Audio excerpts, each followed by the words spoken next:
इनका आज तक कोई बड़ा मंदिर नहीं बना। षष्ठी जो है उनको देवसेना के नाम से भी जाना जाता है और छठी मैया के नाम से भी जाना जाता है।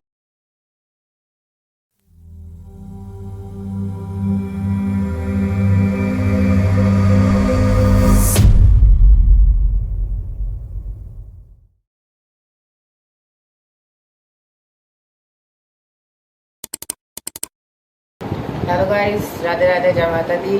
कैसे हैं आप सब? उम्मीद करता हूँ कि आप सब ठीक होंगे। आज मैं एक ऐसी गुप्त देवी का नाम लेके आया हूँ। गुप्त तो नहीं है, मतलब इनकी पूजा होती है पर इनका आज तक कोई बड़ा मंदिर नहीं बना। कहा जाता है कि ये देवी बच्चे के पैदा होने के 6 दिन बाद आती है और उसकी पुरानी याददाश्त जो होती है वो अपने साथ ले जाती है। तो इन देवी का नाम है देवी षष्ठी। षष्ठी माता जो होती है वेस्ट बंगाल में पूजी जाती है। छठी मैया जो होती है वो भी षष्ठी ही होती है। तो ये देवी फॉरगॉटन तो नहीं है, फॉरबिडन है। कहा जाता है कि इनका जो वास होता है वो पेड़ पे होता है। नीम का पेड़, बट का पेड़ और पीपल का पेड़ भी शायद, और ऐसे ही पेड़ों में उनका वास होता है। तो वेस्ट बंगाल में तो इनकी पूजा पूरे धमाके से होती है। ज्येष्ठ मास में होती है, ज्येष्ठ के महीने में, जिसमें षष्ठी पूजा में बच्चों के लिए माताएं व्रत करती है। माता होती है वो बिल्ली की सवारी करती है, ना कि शेर की सवारी। वो क्योंकि लड़ने नहीं आती है, लेकिन 6 दिन तक वैसे तो याददाश्त रहती है। इसीलिए बच्चा पैदा होते टाइम रोता है, क्योंकि वो इस दुनिया में नहीं आना चाहता। अब इसका ये मतलब नहीं है कि षष्ठी माता सबकी याददाश्त लेके गई हो।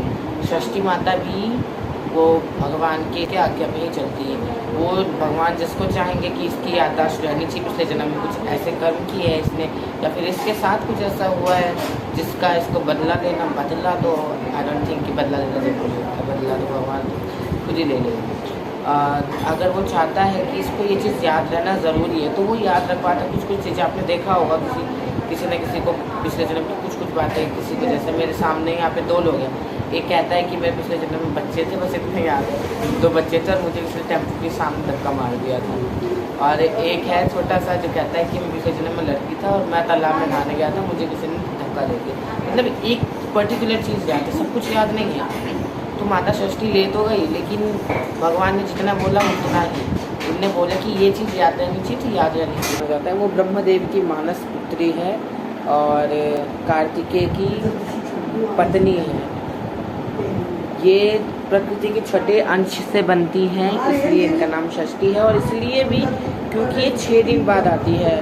और इनकी एक कहानी आपको सुनाता हूँ। एक राजा थे, पौराणिक ग्रंथों के अनुसार राजा प्रियव्रत जो थे उनने माता षष्ठी का व्रत किया था, क्योंकि उनकी कोई संतान नहीं थी। उनको बहुत ज़्यादा टेंशन हो गई थी कि उनका जो आगे राजपाट कौन संभालेगा, वो अपने सेनापति को देंगे क्या।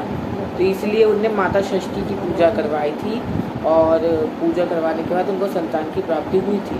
तो इसीलिए तब से ही षष्ठी तिथि पर माता षष्ठी की पूजा हर साल होने लगी है। वो करने लगे थे, इसलिए प्रजा जो थे वो सब करने लगे। और इनकी पूजा छठी मैया के नाम से भी इनको जाना जाता है। बिहार में तो इनकी पूजा बहुत ज़्यादा ही होती है। हमारे यहाँ तो, मैं तो वेस्ट बंगाल तो हमारे यहाँ तो पूजा बहुत खतरनाक तरीके से होती है। एकदम पेड़ पे साड़ी पहनाई जाती है, कथा सुनी जाती है और